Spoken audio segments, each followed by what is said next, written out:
अध्याय कलाम की खूबियां। शुरू में कहा जा चुका है कि इस ऑडियो पुस्तक का उद्देश्य शाह लतीफ़ के कलाम के गुणों का वर्णन करना नहीं है।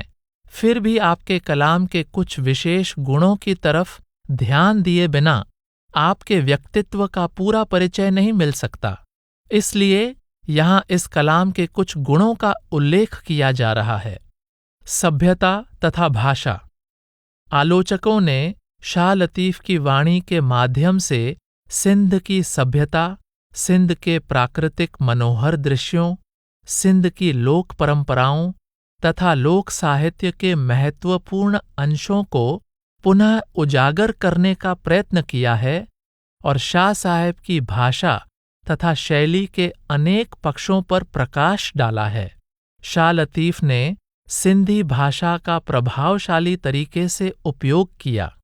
आपने सिंधी भाषा को बहुत ऊंचे, अत्यंत गहरे, अति सूक्ष्म भावों और विचारों को समृद्ध, सुंदर तथा सरस अभिव्यक्ति के योग्य बनाया।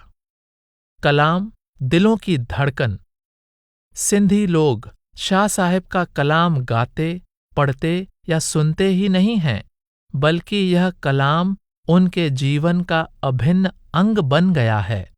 इस कलाम का सिंधियों के जीवन पर कितना गहरा प्रभाव है, इसका अनुमान ही नहीं लगाया जा सकता।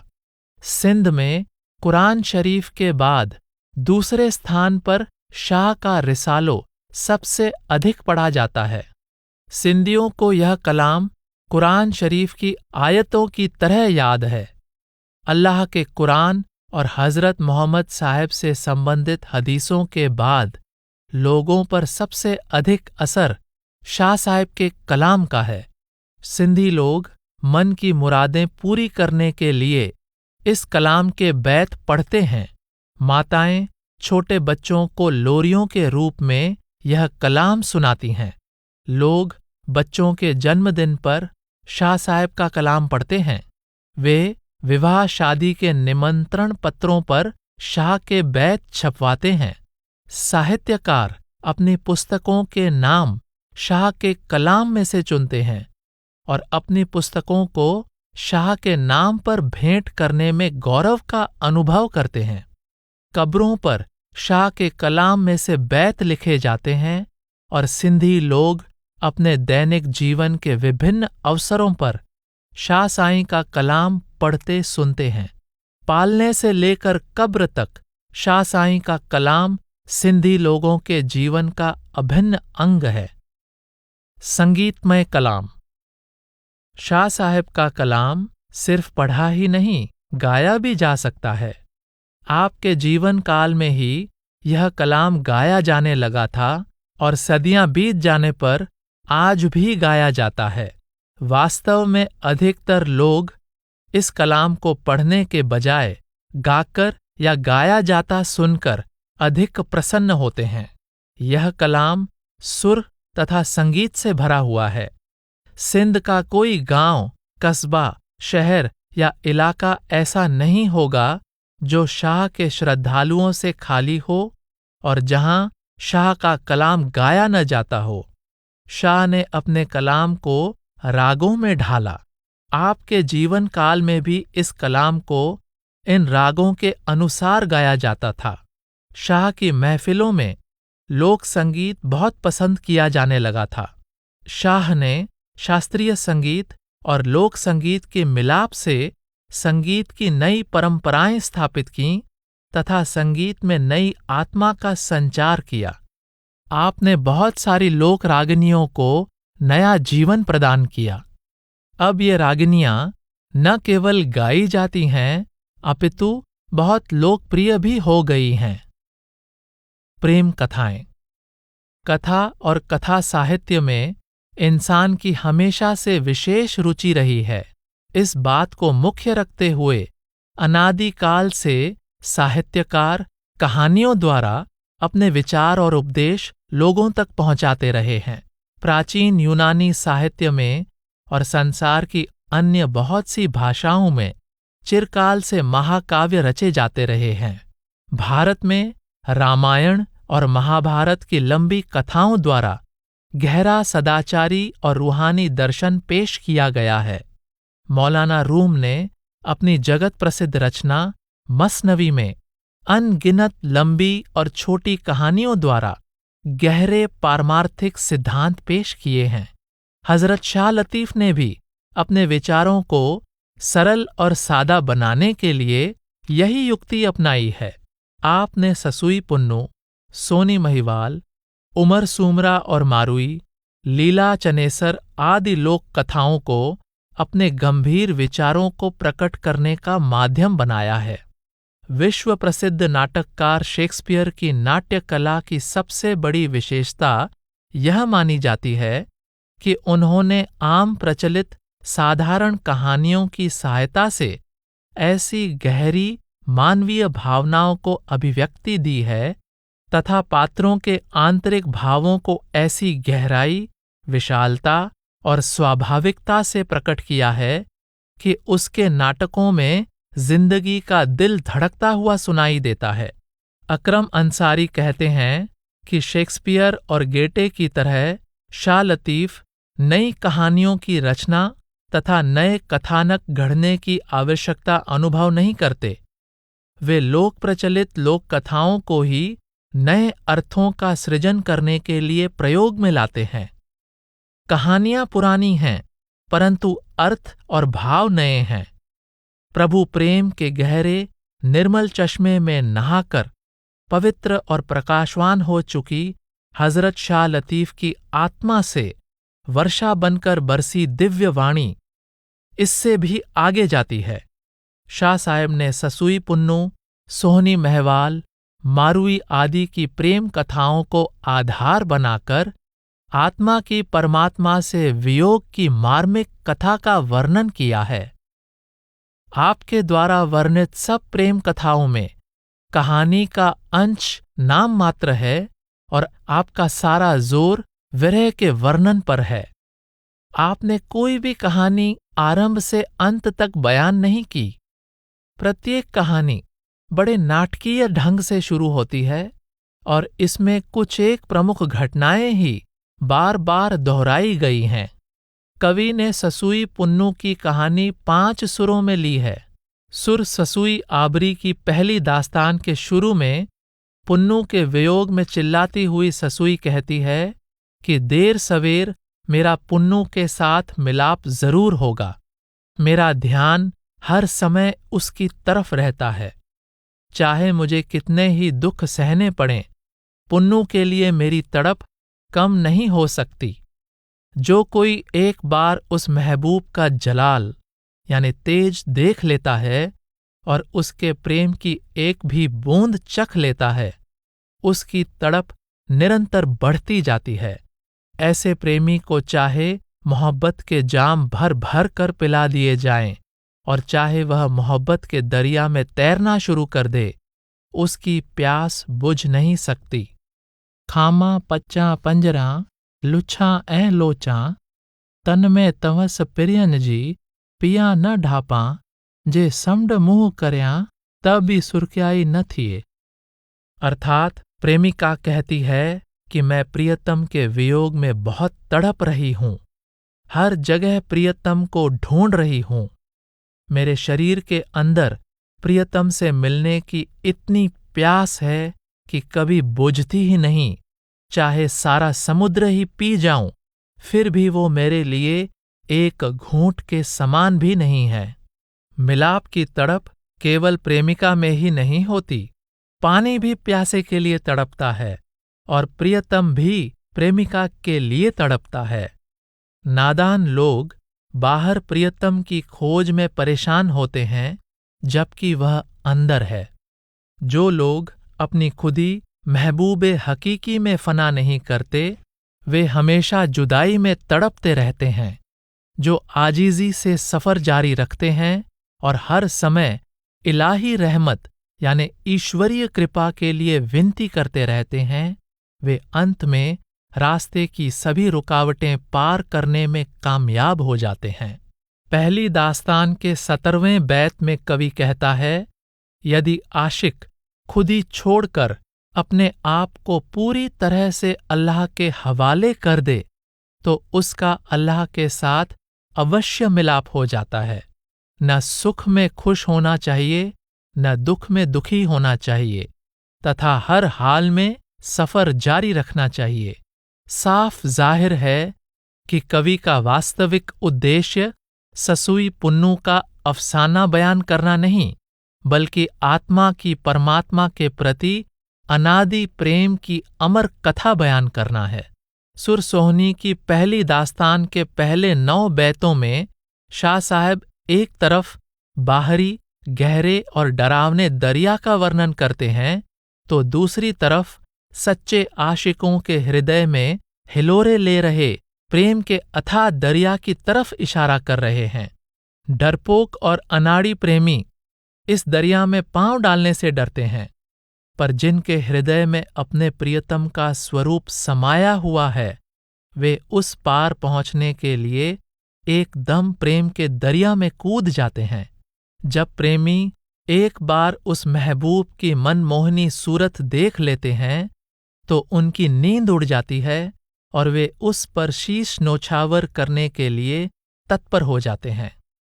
जेहर लोक जप करे जरो जाग न होए, ओहर अचो अद्यूं पहू पिरियां जो पोए, जे कचो चूनिम कोई त मर्क भाया मीहणु। अर्थात जिस वक्त लोग सोए होते हैं तथा जरा सा भी होश नहीं है, उस वक्त ऐ सखियों मुझे अपने प्रियतम की याद सताती है। कोई मुझे कितना भी बुरा भला कहे, मैं उसको भी खुशी से कबूल करती हूँ। आशिकों के लिए निंदा और बदनामी भी फख्र या गर्व की बात है। 10वें बैत में सोहनी के दरिया में कूद जाने की बात शुरू हो जाती है, पर साथ साथ खुदावंद करीम के सच्चे आशिकों के प्रेम की ध्वनि भी गूंजती रहती है। सोहनी बार बार प्रियतम के आगे विनती करती है, भिर भलेरा सुपिरी भला में बेराह, तोरिय तारी नाह का वाली नका वाह, साहड़ जी सलाह तनखे कढ़े तार मां। अर्थात ए दयालु प्रियतम, तुम मेरे पास आ जाओ और इस संकट में मेरी मदद करो।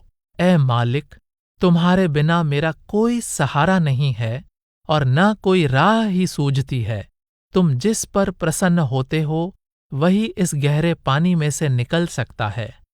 15वें बैत में सोहनी का घड़ा टूट जाने और उसके दरिया में मगरमच्छ का शिकार हो जाने का वर्णन किया गया है। इससे अगले बैतों में जगह जगह कुरान शरीफ की आयतों के हवाले से रूह के अंदर समाये परमात्मा के सच्चे प्रेम की तरफ इशारा किया गया है। प्रत्येक रूह के अंदर अजल यानी आदि से खुदा के इश्क की रबाब बज रही है, जो इस इश्क को हमेशा जीवित रखती है। घेर लंघ्यो गारे मेसाका मिहार डे, अलस्त बिर बिखम कालूवा बले, पिर इहा पारे ॾिस्यो ॾेखारे प्रीत पिरियां जो पेचरो। अर्थात सोहनी शुरू से ही समुद्र के सभी रास्तों को पहचानती है। जब खुदा ने रूहों से पूछा था, क्या मैं तुम्हारा रब नहीं हूं, तो रूहों ने जवाब दिया था, हाँ। सोहनी भी उसी वचन को निभा रही है। वह स्वयं अपने प्रियतम की राह पहचानकर दूसरों को भी राह दिखा रही है। 23वें और 24वें बैत में कवि कहता है कि सोहनी मर गई, पर साथ ही उसे अपने प्रियतम की आवाज भी सुनाई देने लगी। जब सोहनी के सभी सहारे छूट गए, तो उसे दूसरे किनारे से अपने प्रियतम के इशारे दिखाई देने लगे। 25वें से 30वें बैत में सच्चे प्रेम के स्वरूप पर प्रकाश डालते हुए कवि कहता है कि सच्चा आशिक वह है जो खुदी का त्याग कर देता है। वह सच्चे इश्क को अपना रहबर बनाता है और अपनी बल बुद्धि की जगह प्रियतम की दया पर भरोसा रखता है। जिसके अंदर प्रियतम की जुदाई का दर्द प्रबल हो जाता है, वह अंत में अपनी हस्ती प्यारे में ही फना कर देता है। इस दास्तान के अंतिम बैत में कवि कहता है कि सोहनी का प्रियतम यानी साहर, सोहनी और दरिया वास्तव में एक हैं, पर इस पहली को समझ पाना बहुत मुश्किल है। कवि सोहनी की पूरी कहानी और इश्क़ हकीकी की पूरी फिलॉसफी को पहली दास्तान में ही बयान कर देता है। बाकी की 9 दास्तानों की 191 बैतों और 14 वाइयों में पहली दास्तान में पूरी हो चुकी कहानी से सोहनी के दरिया में बह जाने के प्रसंग को बार बार अलग अलग ढंग से वर्णन करते हुए इश्क़ मजाजी यानी सांसारिक प्रेम की कहानी के माध्यम से इश्क़ हकीकी यानी रूहानी प्रेम के अनेक पहलुओं पर प्रकाश डाला गया है। उमर सूमरा और मारुई की कहानी अनोखे अंदाज में कुरान शरीफ की आयतों अलसत बिरबुकम, कालूबला और कुन फैकुन से शुरू होती हैं। इनमें खुदावंद करीम द्वारा कायनात की रचना करने से पहले रूह के अंदर अपना इश्क और अकीदा यानी विश्वास पैदा किए जाने की बात कही गई है। इस दास्तान में केवल 13 बैत हैं और सभी बैतों में कुरान शरीफ की आयतों द्वारा रूह और रब के अनादि इश्क का कोई न कोई पहलू बयान किया गया है। इस तरह कवि सूमरा और मारुई की प्रेम कथा द्वारा रूह और रब के प्रेम की ऊंची तथा पाक फिलॉसफी को अत्यंत भावुक रूप प्रदान कर देता है। सुर मारुई की दूसरी दास्तान उमर सूमरा द्वारा जबरदस्ती हरण कर ली गई मारू के सूमरा के महलों में किए जा रहे करुण विलाप से शुरू होती है और बाकी की सभी दास्तानों में मारुई के अपने प्रियतम से वियोग के दर्द और अंत में उसके प्रियतम के देश वापस पहुंच जाने के परम सुख का वर्णन किया गया है। अन्य सभी प्रेम कहानियों में भी थोड़े बहुत अंतर से यही विधि अपनाई गई है। इससे यह बात स्पष्ट हो जाती है कि शाह साहेब का वास्तविक उद्देश्य कहानियां बयान करना नहीं, इश्क़ हकीकी संबंधी अपने भावों और विचारों को प्रकट करना है। भावों में भी बार बार विरह का भाव प्रकट किया गया है। ससुई, सोहनी, मारुई आदि प्रेमिकाओं के हृदय से निकली करुण पुकार मरुस्थलों, जंगलों, पर्वतों, दरियाओं और आकाशों को चीरती हुई सीधी धुर दरगाह में पहुंचती है। शाह साहब एक स्वर की अलग अलग दास्तानों में एक ही भाव को बार बार दोहराते हैं, जिससे वह भाव और अधिक गहरा तथा प्रभावशाली हो जाता है। इस तरह वह भाव श्रोताओं को अपने साथ बहाकर ले जाता है और उनकी चेतना पर अमिट छाप भी छोड़ जाता है। अद्भुत कलाम। शाह साहब के कलाम में अनेक रंग दिखाई देते हैं। यह कलाम कहीं हल्की बूंदाबांदी का रूप धारण कर लेता है तो कहीं तेज वर्षा का। यह कहीं धीमी चाल चलती नहर जैसा प्रतीत होता है तो कहीं तेज बहती नदी जैसा। यह कलाम समुद्र के समान गहरा और विशाल है। इसमें से आग की लपटें भी निकलती हैं और शीतलता की फुहारें भी फूटती हैं। इसमें से प्रियतम के वियोग में तड़प रही प्रेमिका की दर्द भरी वेदना भी सुनाई देती है और प्रियतम के साथ विसाल कर चुकी प्रेमिका के मीठे तथा आनंद भरे गीत भी सुनाई देते हैं। शाह साहब का कलाम मुकामे हक यानी सतलोक से दृश्यमान मृत्युलोक की तरफ और मृत्युलोक से सतलोक की तरफ चलता है। यह कलाम बहुत कुछ कहता है, परंतु बहुत कुछ श्रोता की कल्पना पर भी छोड़ देता है। यह कलाम अनगिनत रहस्य खोलता है और जो कुछ कहता है रहस्यमय ढंग से कहता है। इस कलाम के करामाती स्वभाव को शब्दों में बयान कर पाना असंभव है। इस कलाम में दिखाई देती नाजुक ख्याली यानी भाव की कोमलता के कुछ उदाहरण आगे दिए जा रहे हैं। मेरे मालिक, तू मुझ पर तीर न चला। तू मेरे अंदर छिपा बैठा है, कहीं तेरा तीर तुझे ही न लग जाए। मेरे महबूब, तू मेरी आंखों में समा जा और मैं आंखें बंद कर लूं, ताकि मैं तुझे देखता रहूं पर कोई दूसरा तुझे न देख सके, और तू हमेशा मेरी आंखों में बंद रहे। संत कबीर भी इसी प्रकार कहते हैं, नैनो अंतर आव तू, नैन झांप तोहि लेव, ना मैं देखूं और को, ना तो ही देखन देव। ए आशिक, तू सारा रास्ता तय करके खुद ही को पूरी तरह फना कर दे। यह काम चोरी चोरी करना, बहुत चोरी, लोगों से ही नहीं अपने से भी चोरी। आप कहते हैं, मेरे प्यार ने मेरे हाथ पांव बांधकर मुझे गहरे समुद्र में फेंक दिया, और खुद किनारे पर खड़े होकर कहता है, देखना तेरे कपड़े न भीग जाएं। ख्वाजा हाफिज का कलाम है, दरमयाने कैरे दरिया तख्ता बंदम करदा ए, बाज़मी गोई की दामन तर मकुन होशियार बाश। अर्थात खुदा ने मेरे हाथ पांव बांधकर मुझे दरिया में फेंक दिया और कहा कि होशियार रहना, भीगना नहीं, देखना तुम्हारे कपड़े न भीग जाएं। इससे पता चलता है कि अल्लाह इंसान से यह आशा रखता है कि वह संसार में रहता हुआ भी इससे निर्लिप्त रहे। यह सिर्फ अल्लाह की रहमत से ही संभव है। ऐसा कर पाना इंसान के अपने वश में नहीं है।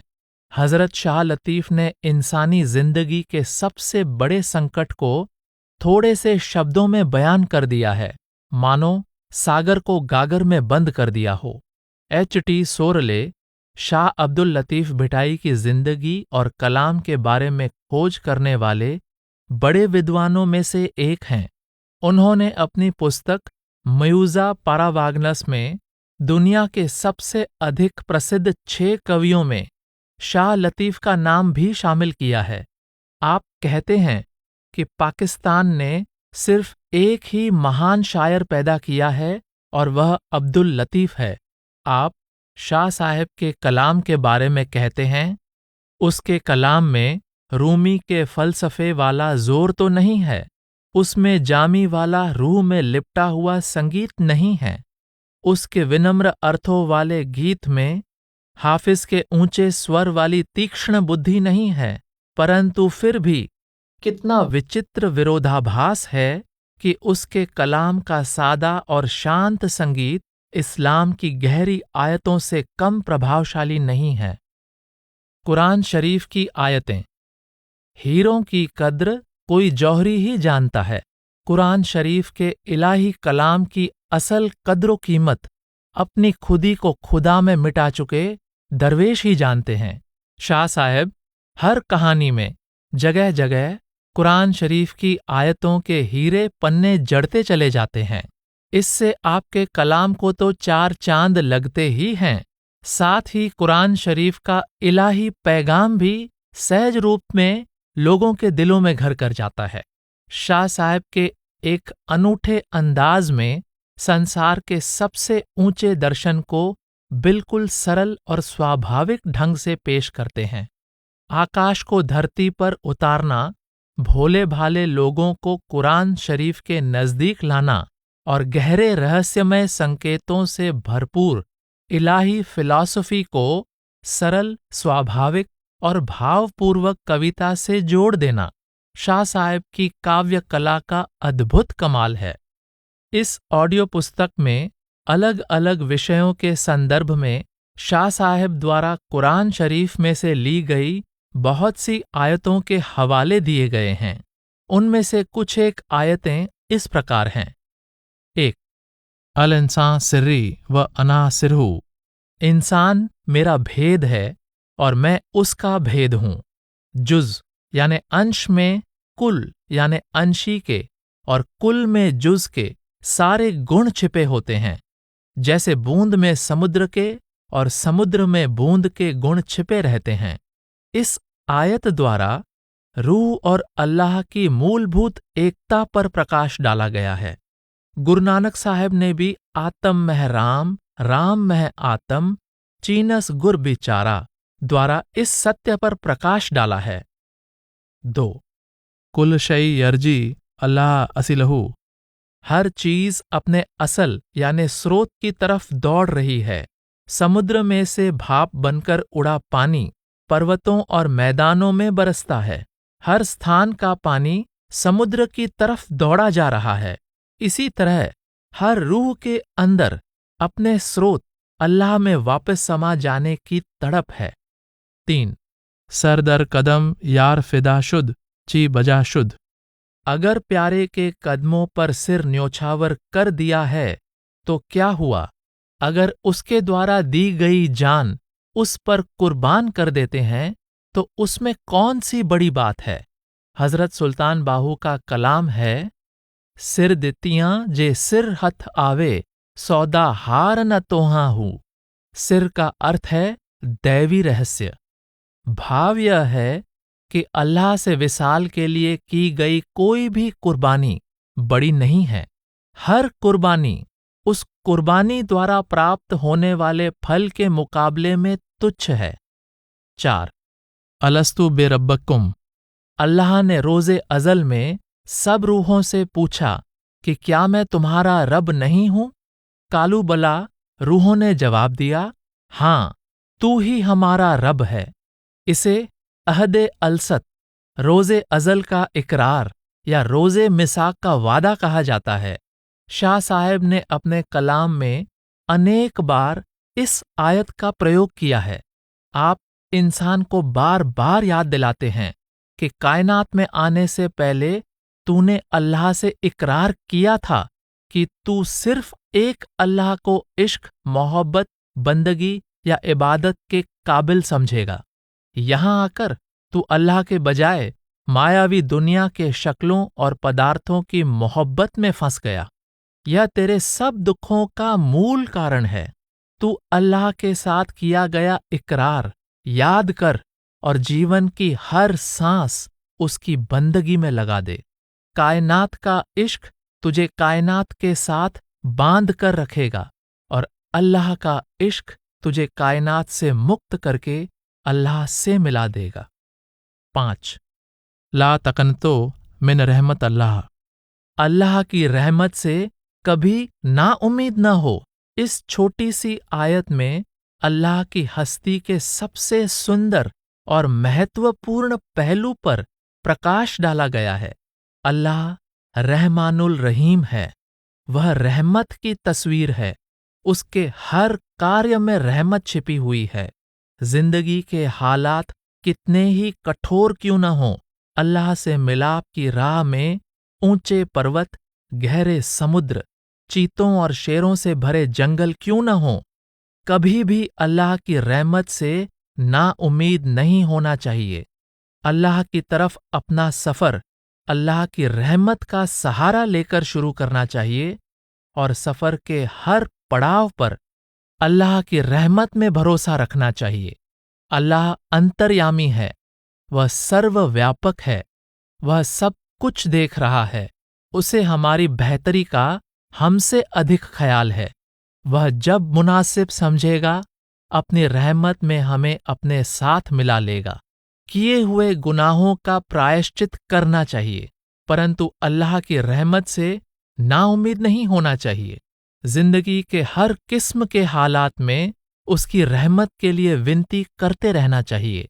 हो सकता है कि जब सबसे अधिक अंधकार हो तो प्रकाश बिल्कुल समीप हो। अल्लाह की रहमत से निराश होना अल्लाह के रहमानुल रहीम होने के प्रति संशय प्रकट करना है। यह कुफ्र है। अल्लाह की रहमत के भरोसे के दारुल इस्लाम में से भूले भटके भी बाहर कदम नहीं रखना चाहिए। रूह और खुदा के आपसी रिश्ते का राग।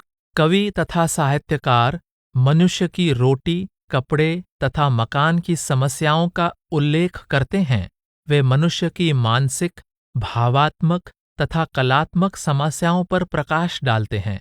वे अपनी रचनाओं में स्त्री पुरुष, मनुष्य मनुष्य, मनुष्य तथा समाज, मनुष्य तथा राष्ट्र, मनुष्य तथा संसार, मनुष्य तथा प्रकृति के परस्पर संबंधों पर प्रकाश डालते हैं।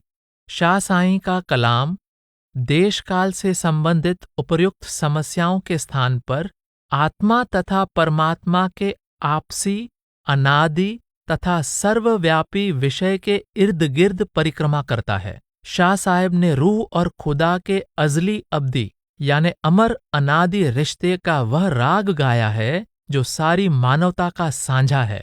यह राग किसी जगह तक महदूद यानी सीमित नहीं है।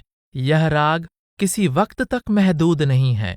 यह राग हर किस्म के बाहरी भेदभाव को लांघकर बिना रोक टोक लोगों की रूह तक पहुंचता है। जो इंसान भाषा का आवरण चीर कर इस कलाम की रूह तक पहुंचने में कामयाब हो जाता है, उसे इस कलाम में अलापा गया राग अपना राग महसूस होता है। इस राग में गाया गया रूह और खुदा के आपसी रिश्ते का मजमून कभी नहीं बदल सकता। इस राग का इलाही सोज या दर्द नहीं बदल सकता। इसका इलाही सुरूर नहीं बदल सकता। शाह लतीफ द्वारा गाया गया राग रूह पर छुरियां चलाता है, रूह को आग में जलाता है, रूह को सूली पर चढ़ाता है, पर साथ ही इस पर इलाही रहमत यानी दिव्य दया का मरहम भी लगाता है। यह इसे हौज़े कौसर यानी अमृत के सरोवर या आबे हयात में स्नान करवाता है। यह रूह को माँ जैसी मीठी लोरी सुनाता है, जिससे रूह हर किस्म के दुनियावी दर्द को भूलकर दुनिया की तरफ से सो जाती है और वादी ए हकीकत यानी सतलोक के मीठे और प्यारे स्वप्न देखने शुरू कर देती है। शाह साईं का कलाम इंसान को दुनिया से तोड़ता है और खुदा से जोड़ता है। यह कलाम इंसान को जिस्म से तोड़ता है और रूह से जोड़ता है। यह कलाम इंसान को बाहरी अंधेरे से निकालकर आंतरिक प्रकाश के साथ जोड़ता है। यह कलाम इंसान, इलाके इलाके, कौम कौम, मजहब मजहब के बीच खड़ी हर किस्म की बनावटी हदों को तोड़कर इंसान को रूह और खुदा के उस लामहदूद यानी अनंत देश में ले जाता है, जहां कसरत या द्वैत के लिए कोई जगह नहीं और जहां सिर्फ वहदत ही वहदत, एकता ही एकता है। देश प्रेम का कलाम लंबे समय से विदेश में रहते हुए तथा अपने देश की याद भूल चुके व्यक्ति को उसके देश से आया कोई व्यक्ति उसे उसके देश की बातें सुनाता है तो उसे वह बातें सुनाने वाला भी प्यारा लगता है और उसकी बातें भी प्यारी लगती हैं। जब शाह साईं चिरकाल से मुकामे हक यानी सतलोक से मृत्युलोक में उतरी रूह को मुकामे हक की बातें सुनाते हैं तो रूह को शाह की बातें भी प्यारी लगती हैं और शाह भी प्यारा लगता है। उदार भाव का कलाम शाह साईं अनेक की बजाय एक के, अनेकता की बजाय एकता के, नफरत की बजाय प्रेम के, निर्दयता की बजाय दया के गीत गाते हैं तो रूह को वे गीत प्यारे लगते हैं। शाह साईं दुनिया की लंबी चौड़ी, टेढ़ी मेढ़ी, छल कपट और उलझन भरी बातें सुन सुनकर तंग आ चुके इंसान को छोटी छोटी, साधारण और निश्चल बातें सुनाते और समझाते हैं तो सुनने वाले को उनकी बातें अच्छी लगती हैं। एक सच्चे हादी का कलाम मौलाना रूम ने अपनी मसनवी के शुरू में कहा है कि जब से बांसुरी जंगल से जुदा हुई है, यह विरह के दर्द भरे गीत अलाप रही है। बांसुरी रूह है और जंगल सतलोक है। शाह साहेब का कलाम लोगों की व्यक्तिगत, सामाजिक या राजनीतिक समस्याओं को नहीं छेड़ता और न ही उनके मानसिक और भावात्मक संकटों के किस्से सुनाता है। यह कलाम रूह और अल्लाह के अमर अविनाशी प्यार का राग अलापता है। जब से रूह रूपी जुज यानी अंश खुदावंद करीम रूपी कुल यानी अंशी से बिछुड़ी है, तभी से इसके अंदर उसके साथ मिलाप की ज्वाला भड़क रही है। इंसानों ने अपने आप को हिंदू मुसलमान, अमीर गरीब, औरत मर्द, अनपढ़ विद्वान, अच्छा बुरा आदि अनेक श्रेणियों में बांट लिया है, परंतु आत्मा हर इंसान में एक है। हमने एक परमात्मा पर मुसलमानों का अल्लाह, हिंदुओं का परमात्मा, ईसाइयों का जेहोवा आदि लेबल लगा दिए हैं, मगर वह खुदावंद करीम एक ही है। हर इंसान में ही नहीं, कीड़े पतंगों, पशु पक्षियों और पेड़ पौधों में भी उसी एक का नूर समाया हुआ है। वह खुदावंद सिर्फ मुसलमानों का ही नहीं है, हिंदुओं का भी वही है, ईसाइयों और यहूदियों का भी वही है। न रूह को बांटा जा सकता है, न खुदा को बांटा जा सकता है। शाह अब्दुल लतीफ उन कामिल दरवेशों में से हैं जिन्होंने खुदा के इश्क द्वारा अपने रूह को खुदा में फना करके वह मुकाम हासिल किया जहां हर चीज रूह के रूप में दिखाई देती है और हर रूह में खुदा का जलवा दिखाई देता है। शाह साईं फरमाते हैं, गुल गुल पसी गोदड़ियां घणा न भाएंज, सोई सुञाणज ही हु आहे हेकड़ो। ऐ योगी, तरह तरह के फूल यानी रंग रूप देखकर उन्हें अनेक न समझ लेना, सब में उस एक परमेश्वर को पहचानना। यह स्वरूप और वे स्वरूप सब एक हैं। अलामा इमदाद अली काजी शाह साहिब को ऐसे औलिया यानी संतों में शामिल करते हैं जिनके लिए शायरी सिर्फ इलाही पैगाम को लोगों तक पहुंचाने का साधन मात्र होती है।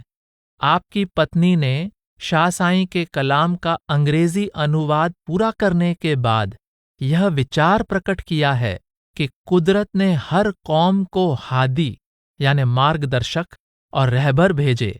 जब सिंध की बारी आई तो उसने शाह की उंगली पकड़ी। यह बात 100% सत्य है, परंतु शाह साईं सिर्फ सिंधियों के ही हादी नहीं हैं, बल्कि आप सारे संसार के हादी हैं और आपका कलाम और संदेश सारे संसार के लिए साझा है। प्रत्येक मुल्क और मजहब के लोग बिना किसी भेदभाव के इस कलाम से लाभ उठा सकते हैं।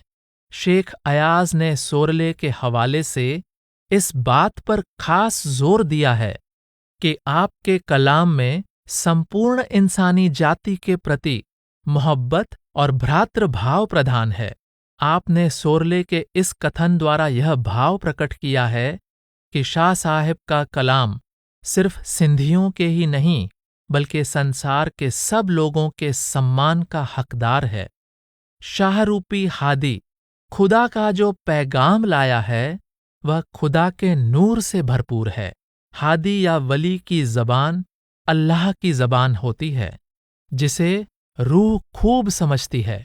इसे उस कलाम में वह इलाही नूर और सरूर नजर आता है जिसके प्रभाव से बच पाना उसके वश में नहीं होता।